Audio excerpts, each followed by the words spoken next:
Ah, t'es un Tipeee? Non, faudrait que j'en lance un, c'est vrai. Mais je pense que j'en lancerai un quand j'aurai commencé vraiment à faire mes preuves avec des formats pour dire bon, ça je l'ai fait un peu de ma poche. Si vous voulez payer les prochains, n'hésitez pas à le faire parce que en fait, il faut un produit d'appel généralement pour lancer des Tipeee. Mais moi, j'ai envie d'avoir des produits d'appel et pour ça, il faudrait que je fasse déjà quelques émissions. Ça serait plutôt plus agréable en tout cas. Mais en tout cas, merci les gens pour les 2900 followers. Road to 3000. 3000, ça serait très bien. 3000 avant la fin du mois, c'est peut-être ambitieux. Speed taxe, oui, je sais que ça taxe beaucoup moins. Je veux le produit d'appel, j'en suis conscient. Mais en fait, il y a ce vrai truc où si tu commences à faire les gens soutiennent aussi les émissions plus que les personnalités, j'ai l'impression. Moi, j'ai ma personnalité, ça ok. Bim, là, le bingo, c'est un peu fort. Mais le bingo sera un des produits d'appel. Ça sera pour dire, bah, en fait, si on veut faire des bingos. Moi, j'aimerais bien même faire des bingos parfois en plateau avec des gens qui viendraient pour faire leur bingo, pour qu'on puisse en parler. Ça serait trop bien. Mais le problème, c'est que bah, ça coûterait de l'argent. Ça coûterait, il faudrait engager un technicien, payer un plateau, faire venir les gens, les défrayer potentiellement, des trucs du genre. Donc, leur payer soit des taxis, soit des billets de train carrément, soit des billets d'avion peut-être. Je pense précisément l'inverse, les gens suivent les personnalités. Mais pour moi, c'est un mix des deux en fait. En fait, c'est les personnalités, mais en même temps, c'est les projets que portent les personnalités en question aussi. Donc c'est ça qui est pertinent dans tout ça. C'est que il faut voir un petit peu des deux. Mais en tout cas, il y a ce truc où là actuellement, il y a des projets qui sont en cours. Donc merci encore une fois, Julien Passion pour ton sub, mais ça ne sera pas suffisant puisque les plateaux c'est très lourd. Tu grattes le plateau de Lazawa, il s'en sert pas la journée. Mais même si je gratte ce genre de plateau-là, moi, j'ai quand même envie, en partie, de les rémunérer. Alors après, si j'ai des prix d'amis, c'est agréable. Mais voilà. Tu seras giga chiant, t'auras n'importe quelle émission, je serai pas là. Bah, merci beaucoup, Maui-Wishlong. Mais en tout cas, il y a ce truc où... Qu'est-ce que je voulais dire? Oui, moi, je suis d'accord que la personnalité, c'est ce qui fait rester sur les formats. Parce que moi, je vais être honnête, je vais être un petit peu mesquin. Le temps d'un petit peu... J'attends la fin de mon divorce en septembre. Et ben, Eribus, c'est... Merci d'être très honnête par rapport à tout ce qui se passe dans ta vie. Après, force à toi déjà dans ton divorce. J'espère que tu le vis bien.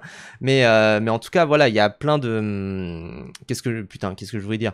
C'est que moi, si je devais... merci pour tout ton bénévolat, c'est la moindre des choses. Ben, merci beaucoup, Whiskas Lacrasse. Mais en tout cas... Ce que je voulais dire, c'est surtout qu'il y a des émissions, moi, que je vois qui sont lancées sur Twitch, qui parlent de cinéma. Bon, bah, c'est pas juste parce que vous avez des personnalités un peu connues autour du plateau que ça va ramener du monde. C'est qu'au bout d'un moment, il faut aussi être intéressant et il faut aussi être twitchable, en fait. C'est ça, il faut un peu lire le chat, il faut un peu avoir un contexte où il y a une interaction avec les gens. Et faire des émissions pour juste faire des formes d'émissions télé comme ça, c'est pas si intéressant que ça. C'est aussi pour ça que le fait de faire une émission plateau, moi je la réfléchis, mais je la réfléchis avec forcément un contexte qui ferait qu'il y aurait le chat constamment, qu'il y aurait des interactions avec eux. Laquelle tu parles? Bah... il y en a eu une récemment qui s'est lancée, où il y a eu sa première émission, où il y a eu beaucoup de monde, parce qu'ils avaient... Non, pas le club, les gens. Le club, au moins, ils sont honnêtes et ils viennent d'en bas, entre guillemets. Même le club, moi, j'apprécie, hein. On a invité Sia ici, c'était très très agréable. Mais moi, je pense à... voilà, il y a quelqu'un qui a dit non. Voilà. C'est effectivement, la première émission, elle a super bien marché, la deuxième moins. Donc c'est aussi pour ça, c'est-à-dire que ça a vraiment bien lancé la chose, parce qu'ils avaient, je sais pas, la front page ou un truc du genre, et la deuxième, forcément, ça marche moins bien. Et qu'en plus, ils avaient des super invités pour la première, qui étaient vraiment très réactifs. La deuxième, bon, je vois pas l'intérêt d'entendre Samuel Etienne parler cinéma, quoi. C'est un peu ça. Après, l'inverse existe, Prism Cinéma, on même pas 12 heures, la qualité de contenu est quasi... Bah oui, bien sûr. Bien sûr. Tapis jaune, c'est quoi? Tapis jaune, en gros, c'est l'émission de Webedia qui parle de cinéma. Mais oui, en tout cas, il y a Prism Cinéma qui font des super émissions. Moi, je les regarde parfois. Je les rattrape sur TikTok, mais je les regarde. Je trouve que c'est vraiment bien. Je sais qu'il y a, c'est Bizarre 808 aussi qui fait des émissions sur Twitch parfois. Donc vraiment, c'est voilà. Moi, Tapis jaune, je vous avoue, j'ai pas regardé, hein, mais c'est juste que je me dis, mais quel est l'intérêt, quoi? Mais en même temps, j'ai pas envie non plus... Enfin, je trouve que c'est pas un truc où... Comment dire? Je trouve que c'est pas un truc néfaste non plus, hein. Ils font leur truc dans leur coin. C'est juste que... Moi, les gens pourraient être passés dans ces logiques webédiennes, parce que j'ai travaillé à Webedia pendant un petit temps. Je sais en fait comment ça se passe avec les invités. Les gens qu'ils essayent de mettre en avant, les industries plantes en fait qu'ils essayent de créer. Je trouve ça pas très bien, hein. Je trouve ça pas très honnête en fait à chaque fois, et je trouve qu'il y a vraiment un truc où c'est très industriel quoi à chaque fois, et c'est un peu ce que je regrette. C'est-à-dire que non, j'étais pas sur le stream, alors si vous voulez tout savoir, je travaillais pendant un temps pour Webedia dans une branche très spéciale qui était box office, et après j'ai travaillé pendant un temps pour Allociné. Mais en fait, après Allociné, c'est compliqué les gens d'en parler parce que c'est un truc qui est un peu en dehors de Webedia. Mais voilà quoi. Le premier tapis jaune était bien, mais surtout car les invités étaient bien. Bah oui, bah j'imagine que Flaubert et Adrien Méniel, ils sont super pour ce genre d'émission. Mais voilà. Mais en tout cas, c'est... Qui pactise avec le diable. Bah non, mais il y avait bien un moment où j'avais besoin de thunes. Genre voilà. Et puis j'étais en stage chez eux, c'était très agréable, hein. Moi, il y a des gens que j'ai connus grâce à ça, qui sont très très cool, donc voilà. Mais en tout cas, il y a des trucs où, comment dire, moi je vois les logiques Webedia qui sont très visibles bizarrement, d'un coup, il y a quelqu'un qui pop de nulle part, enfin, que t'as l'impression de voir popper de nulle part, en vrai, ça fait un petit moment que ça a accumulé son audience dans sa niche, et qui sont d'un coup de partout. Donc voilà. Squeezie n'était plus à Webedia depuis très longtemps quand j'y suis allé, hein. Mais en tout cas, voilà, c'est typiquement, moi je pense, là en ce moment j'ai l'impression que la petite, comment dire, la petite, c'est quoi le mot déjà, des petits chouchous là de Webedia actuellement, j'ai l'impression que c'est Charles et Mélanie, bizarrement, déjà parce que je vois les pubs dans le métro là pour partenariat avec Tinder, tout ça, que c'est eux. Pendant un temps c'était Théo Babac, la coqueluche, voilà, je pensais à la coqueluche. Pendant un temps, c'était Théo Babac. Pendant un temps, c'était Gibbs Terter, là, je sais plus. Pendant un temps, c'était plein de gens. C'est totalement juste les logiques de Webedia, de juste pendant un temps inonder des personnes de partout. Certains diraient anime. Attention, anime, les gens, c'est un peu différent parce que lui, il a l'ascendant. Donc c'est ça le truc. Webedia, c'est très cyclique. Mais oui, mais c'est... je pense quand même qu'il y a des trucs où... Je pense qu'il y a des gens honnêtes et il y a des gens qui sont pas honnêtes. Il y a des gens honnêtes qui veulent faire des trucs dans leur coin. Et il y a des gens qui veulent juste faire des partenariats, et où il y a des partenariats qui leur sont imposés, quoi, globalement. C'est, tu as tout à fait raison. Il y a des gens qui pop venant de chez eux comme ça, et ils ont une manière de streamer très robotique avec des formules toutes préparées qui font pas naturelles, comme sur certains jeux vidéo. Ouais, on dirait un peu des PNJ. Tu peux le dire comme ça. Anime, c'est surtout sa commune qui partage par Webedia. Mais oui, Anime, pour le coup, c'est beaucoup plus organique. Parce que même s'il a Webedia, c'est plus organique.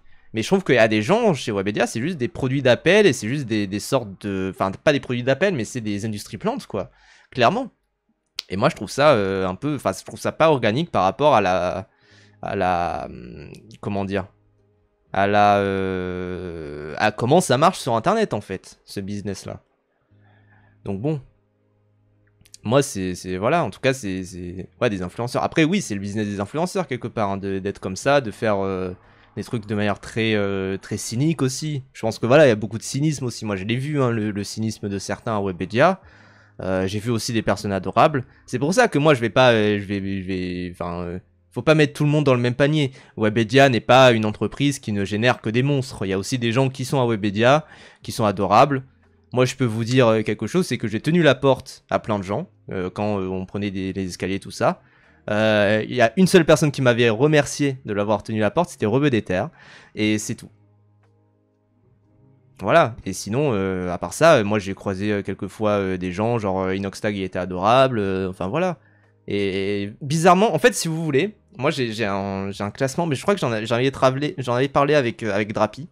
On avait parlé un peu de ça parce qu'elle aussi elle est confrontée parfois à tout cet aspect là de voir des gens parler de voir des influenceurs commencer à copiner avec d'autres, mais de manière très cynique.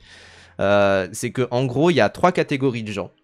Donc il y a les petits qui débutent, qui sont encore innocents. Il y a les gros qui sont tout en haut, qui eux voilà, ils sont tout en haut, qui vivent bien leur vie, qui se génèrent un bon salaire. Et il y a l'enfer du purgatoire au milieu, où il y a des gens détestables dans le lot. Pas tous, mais il y a des gens vraiment détestables dans le lot. Et je trouve qu'il y a vraiment ce truc-là où c'est des gens qui sont pas nécessairement très connus, mais qu'en même temps, qui peut-être vivent un petit peu leur vie, mais qui aimeraient un peu plus. et qui sont vraiment dans une situation très étrange. Et typiquement, les gens qui sont tout au-dessus sont en mode, bon, bah, j'ai envie de grossir, mais c'est pas nécessaire, quoi. Je pourrais m'arrêter là, je pourrais me stabiliser ici, juste faire des lives de mon côté, pas faire des gros projets, et ça m'irait très bien. Mais globalement, les gens qui sont au milieu, qui veulent absolument grossir, je vais pas dire de non, mais c'est vraiment des gens très cyniques et très détestables, et c'est vraiment des monstres, quoi. Ouais, c'est des semards. Bah, c'est en partie des semards, ça c'est sûr. Mais ouais. Mais ouais. Oh. Mais en tout cas, voilà, il y a plein de gens du milieu qui sont détestables, il y a des gens du milieu qui sont adorables. C'est voilà, quoi, c'est la vie. Et je pense que, en fait, c'est le milieu de l'influence, le milieu de la création de contenu, tout ça, c'est un milieu comme les autres. C'est-à-dire qu'il y a des connards, il y a des types bien. C'est juste ça. Je sais pas pourquoi on a parlé de tout ça, finalement. On a parlé de tout ce qui est Webedia, de toutes ces logiques-là. Moi, ça me rend toujours un petit peu heureux de ça. Hein. Potatoes, il a parlé de ça avec Anime en mode tous les gens qui veulent lui sucer le buzz. Oui, j'ai vu le TikTok en plus. Il est trop marrant d'ailleurs le TikTok en mode ah Anime, viens chez moi, viens chez moi. C'est vraiment, moi je trouve que à chaque fois en fait qu'il y a une nouvelle tête, il faut forcément vampiriser son buzz. Mais de toute façon c'est un peu les mêmes logiques d'ailleurs au cinéma, c'est-à-dire que dès que tu as un nouveau style qui apparaît, un style cinématographique, je sais pas la Elevated Horror, je déteste ce terme, le style A24, des trucs du genre, faut forcément par exemple que Marvel se le réapproprie. L'horreur un petit peu étrange, bah ils l'ont pris avec Doctor Strange, le film A24 ils l'ont pris avec Thunderbolts, enfin voilà quoi. Parce que tu parlais de tes projets, oui c'est vrai. Mais en tout cas voilà, ce que je voulais dire c'est surtout que les projets là actuellement que j'ai en cours, moi personnellement, ils me coûtent pas super cher. C'est juste qu'à chaque fois je dois prendre un peu dans ma poche. Oui, les films d'action à John Wick aussi, ils les ont pompés un peu bas du collier avec les Captain America successifs qui se sont enchaînés et le côté où la chorégraphie un peu dégueulasse à chaque fois. Et voilà quoi.